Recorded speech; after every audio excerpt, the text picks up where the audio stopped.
So Brennan came up the other day. We were talking about, where Bethesda might go from here, where the Fallout franchise might go from here. This was a joke, by the way. And Brennan suggested World of Falloutcraft.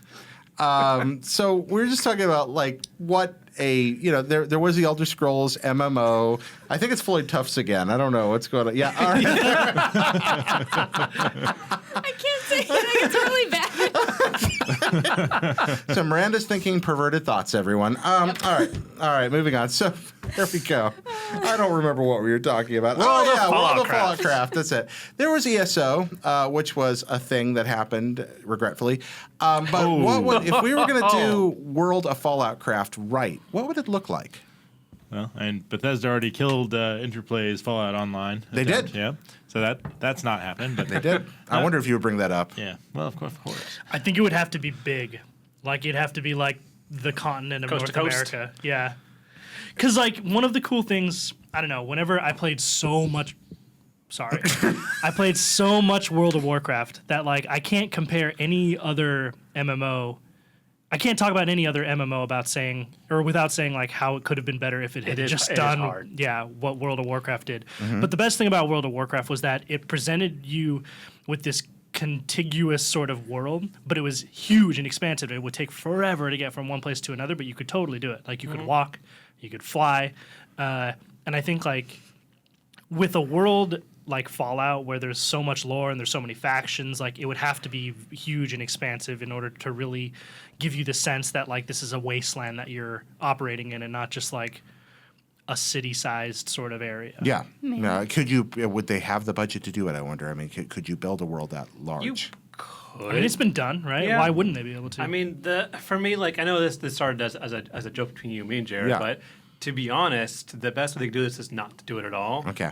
Because nothing kills lore like a MMO. And I say that with much love and respect for World of Warcraft. They killed that lore so terribly. It makes me cry sometimes. The thing is that at the beginning of having your giant online persistent world that is built off of all the lore of this game, you have so much to work with, and there's so many iconic things and factions, and then you start going forward and having new ideas, and then you'd start killing those iconic characters, and after a while you kind of get creatively bankrupt, and I think everyone hits it sooner or later. Sometimes you go back up, but after a while you've essentially destroyed what the previous games built up, and you kind of don't know where you're going. Well, you're just the nature of progression. You've now progressed beyond the framework of the lore.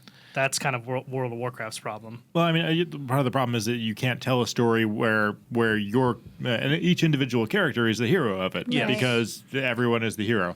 And I think that would be a big problem with Fallout, just like it is with Warcraft in that way, in that Fallout, you're supposed to start as an insignificant person in the wasteland and work your way up to the most powerful force there is.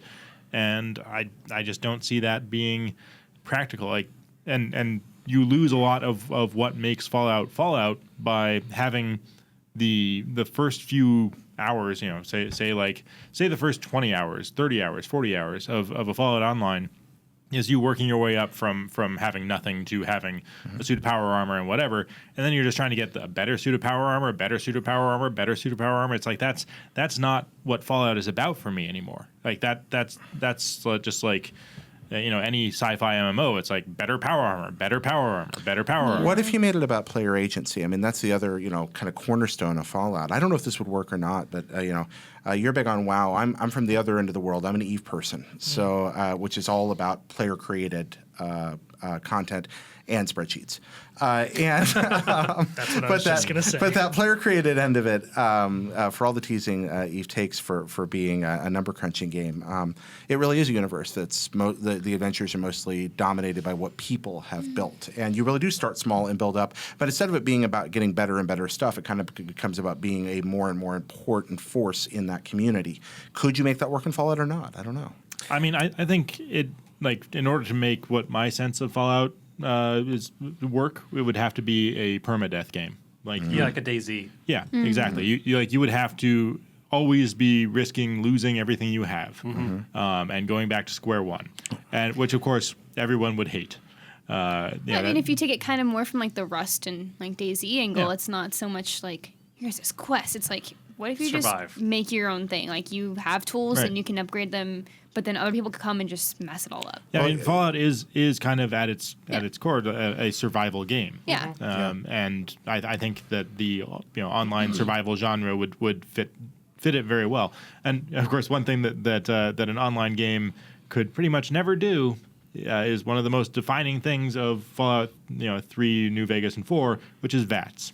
Yeah. You can't do yeah, that VATS. You can't pause be weird. It would be combat. fine if it didn't have that, in the thing. Cause Oh, it's so weird though. Like that's That's so. for me, It just couldn't. It could still be there. It just probably wouldn't work exactly the way it does in Fallout now. It would be a different system. Yeah, Yeah. I'm kind of fascinated by how that would work. Now I have gears in my head turning. like That's your real-time- homework. How would VATS work online? Real-time VATS is it's a contradiction. You can't do it. To answer your question, I think you could make it work, right? Like I just think it would take a much more brilliant designer than any of us in this room are, right? Like I think anything can work. Any idea can work because it all comes down to execution. But like, one of these things that World of Warcraft kind of changed that wasn't, at least as far as I know, prominent in MMOs before its time was that the idea of that the game really starts at the end game. Yeah.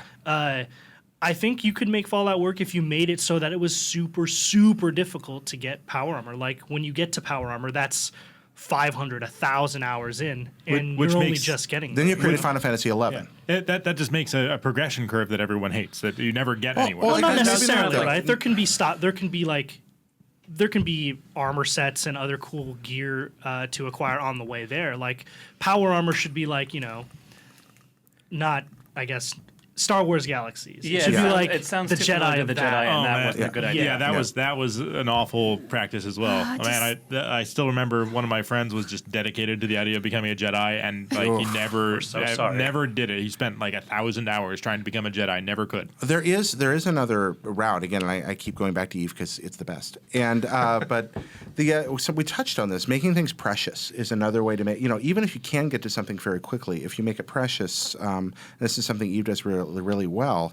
It's not quite permadeath in Eve, but it's the last really expensive clone you bought that you revert to, which is a lot of gameplay time. And when your big precious ship gets blown up, it's the insurance payment, which is never nearly what it was really worth or what it took to put together. So there's huge loss. So if you make the power armor, kind of like in Fallout 4, precious and limited, maybe that's a way you do it. Yes, you get cool things, but you need to be careful with them. I mean, there are ships in Eve that there are only a limited number of them in all the galaxy, and they will never make them again. And if they're destroyed, and it happens every now and then, they're gone forever. And that's when you see those stories on IGN, like that time we ran, some person lost the ship that it took them like 5 years to work their way up to, and it was worth like $5,000 actual dollars. Yeah, it happens. Those Super conversions crazy. are always kind of wishy-washy. They are, yeah.